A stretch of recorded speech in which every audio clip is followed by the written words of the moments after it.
The lesson from the Hamas attack: the U.S. should recognize a Palestinian state. What happened in Israel on Saturday should not have surprised anyone. Palestinian officials had repeatedly spoken of an explosion if there was no political progress on alleviating their people's suffering. Addressing the UN General Assembly, King Abdullah II of Jordan said, "Without clarity on where the Palestinians' future lies, it will be impossible to converge on a political solution to this conflict. 5 million Palestinians live under occupation, no civil rights, no freedom of mobility, no say in their lives." And recently, Egyptian intelligence had reportedly warned Israel of a catastrophe unless there was political progress. Palestinian leaders, Jordan's king and Egyptian officials knew that without hope, something would give. The late Israeli President Shimon Peres used to quote an Arabic proverb, "Fil haraka baraka," there is a blessing in movement. Unfortunately, there has been no movement on the political front for years. The last public talks between Israelis and Palestinians ended in 2014, and at the time, U.S. Secretary of State John F. Kerry put the blame on the Israelis for their suspension. Since then, no talks have taken place, even while 3 U.S. presidents, Barack Obama, Donald Trump and Joe Biden, have invoked the empty mantra of a two-state solution. This absence of a political process was compounded by the recent stoking of religious tensions. 3 days before the Hamas attack, Jordan, the recognized custodian of the holy places in Jerusalem, sent a letter to the Israeli embassy in Amman protesting the fact that Jewish visitors had begun praying loudly on the grounds of the Al-Aqsa Mosque. At the same time, Israeli police imposed an age restriction preventing young Palestinian Muslim men from entering the mosque itself. While secular Palestinian leaders might be open to a political compromise, religious leaders are much less flexible when matters of faith are in question. Israeli Jewish nationalists were appending a carefully orchestrated status quo agreement on Muslim holy sites, and their actions have hurt the Christian community in Jerusalem, as well. Last month in Rome, the Latin Patriarch of Jerusalem, Cardinal Pierbattista Pizzaballa, raised the situation with Pope Francis and mentioned it in news conferences and during his first homily. He even said that Gaza was an open prison, a statement that angered Israelis who have been blindly complacent for so long that they were unable to hear advice even from their friends. The carefully planned attacks on Saturday produced atrocities that cannot be denied or justified. No righteous cause excuses the slaughter of innocents on the other side. But they also revealed a basic truth: people always want to be free of occupation and of colonial foreign settlements on their land. Palestinians have been unable to liberate their land using political means. Negotiation efforts by Mahmoud Abbas, president of the secular Palestinian Authority, have come up empty, as has nonviolent activism to boycott Israel. As a result, religious Palestinians have been left with little choice but to attempt to address their own people's oppression. There is no mystery about what must happen next. Even though it is lower than before, support for the two-state solution among both Israelis and Palestinians is higher than for any other alternative. But having a Palestinian state alongside the State of Israel requires recognition by the United Nations. The United States has repeatedly wielded its veto against the very same issue to which it pays lip service.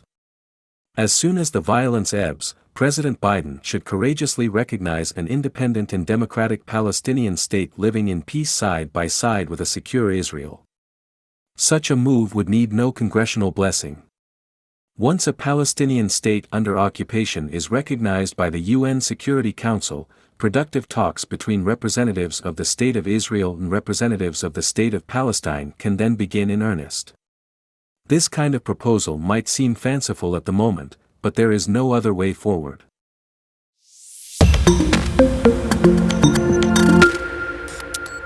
The lesson from the Hamas attack: the U.S. should recognize a Palestinian state. What happened in Israel on Saturday should not have surprised anyone. Palestinian officials had repeatedly spoken of an explosion if there was no political progress on alleviating their people's suffering. Addressing the UN General Assembly, King Abdullah II of Jordan said, "Without clarity on where the Palestinians' future lies, it will be impossible to Will Bob Menendez keep his pension? A conviction wouldn't be enough under current law to withhold it. A new bill seeks to change that. No member of Congress has ever had his taxpayer-funded pension stripped for corruption crimes committed while holding public office.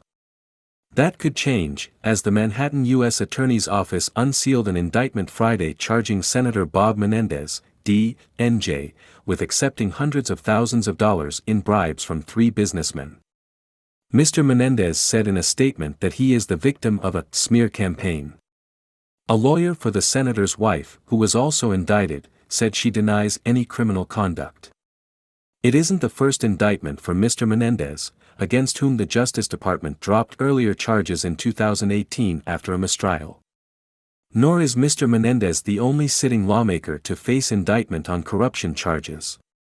Among the others were former Representatives Jesse Jackson Jr., D. Il, Shaka Fada, D. Pa, and Chris Collins, R., New York. The case, like those before it, presents Congress with a legitimate opportunity to rectify abuse of taxpayer dollars. Under current law, a member's congressional pension isn't stripped until after all avenues for appeal have run out. That can, and typically does, take years. In July, the Senate passed by unanimous consent the No Corruption Act, sponsored by Senators Jackie Rosen, D., Nevada, and Rick Scott, R., FLA, which would close this loophole. Representatives and senators who serve for at least 5 years are eligible for a taxpayer-funded pension that pays 2 to 3 times as much as pensions offered to employees with similar salaries in the private sector. The pension amount is based on the length of time in office, the average of the 3 highest years of salary, and an accrual rate that varies depending on when a member was first elected. Mr. Menendez was elected to the House in 1993 and appointed to the Senate in 2006. If he were to resign his seat this month, he could collect a pension of up to $70,100 a year. This assumes that he took steps to maximize the benefit level. Congress first attempted to block pensions for felons in 2007 through the Honest Leadership and Open Government Act. The law was a response to corruption scandals involving members who remained eligible for pensions while in prison. PLOGA specified corruption-related crimes that would lead to pension forfeiture.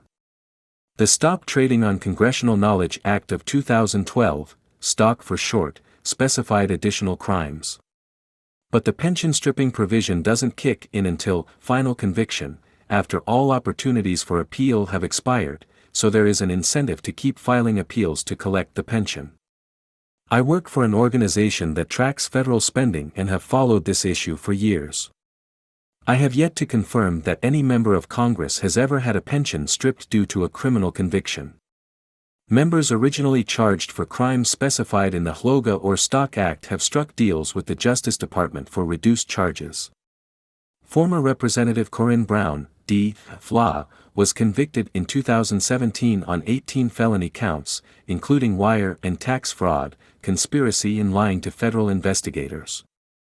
After being